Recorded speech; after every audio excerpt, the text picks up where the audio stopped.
For the first step, we're going to head over to search and type in device manager. Click on it.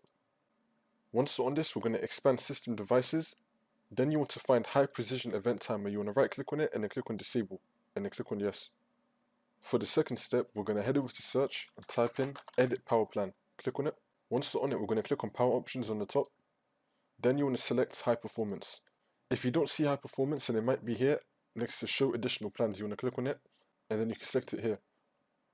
But if you still don't see it, then you can click on create a power plan and then high performance could appear here and then click on next and you can add that.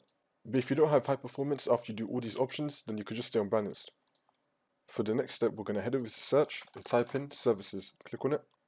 Once we're on this, we're going to click on any service and click on S on our keyboard. Then we're going to scroll down until we find sysmain. You want to double click on it and then make sure that the service status has been stopped. So click on stop and then click on OK.